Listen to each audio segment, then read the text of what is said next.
Hello good morning ചാനലിലേക്ക് എല്ലാവർക്കും സ്വാഗതം. ലോകത്തിൽ തുളസിച്ചെടികൾ ഉണ്ടായ കഥ അറിയാമോ?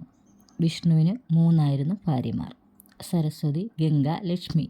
ഒന്നിലധികം ഭാര്യമാരുണ്ടായാൽ കുടുംബത്തിന് വഴക്കിന് ക്ഷാമമുണ്ടാവില്ലല്ലോ. ഒരിക്കൽ സരസ്വതിയും ലക്ഷ്മിയും തമ്മിൽ വഴക്കായി. നീ ഒരു ചെടിയായി ഭൂമിയിൽ പിറക്കട്ടെ. സരസ്വതി ലക്ഷ്മിയെ ശപിച്ചു. പാവം ലക്ഷ്മി, അവൾ കരച്ചിൽ തുടങ്ങി. അപ്പോൾ വിഷ്ണു ലക്ഷ്മിയെ സമാധാനിപ്പിച്ചു. നീ ഭൂമിയിൽ ചെന്ന് ധർമ്മദ രാജാവിൻ്റെ പുത്രിയായി തുളസി എന്ന പേരിൽ ജനിച്ചുകൊള്ളൂ. കുറച്ചു കാലം കഴിയുമ്പോൾ ഞാൻ നിന്നെ വൈകുണ്ഠത്തിലേക്ക് തിരിച്ചു കൊണ്ടുവരാം. വിഷ്ണു അവളോട് പറഞ്ഞു.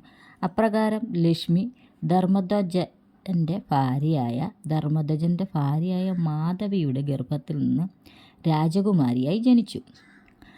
പിറന്നു വീണപ്പോൾ തന്നെ കുഞ്ഞ് ഒരു യുവസുന്ദരിയായി കാണപ്പെട്ടു. അവളോടെ തുലനം ചെയ്യാൻ ആരും ഇല്ലാതിരുന്നതുകൊണ്ട് എല്ലാവരും അവളെ തുളസി എന്ന് വിളിച്ചു.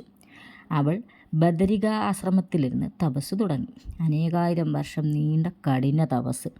തപശക്തി മൂലം ബ്രഹ്മാവ് അവൾക്ക് പ്രത്യക്ഷനായി.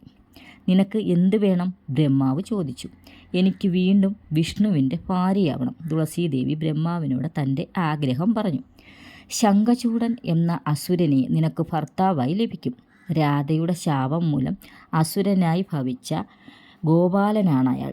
ശ്രീകൃഷ്ണൻ്റെ ദേഹത്തു നിന്നും ഉത്ഭവിച്ച തേജസ്വിയാണ് ശംഖചൂഡൻ.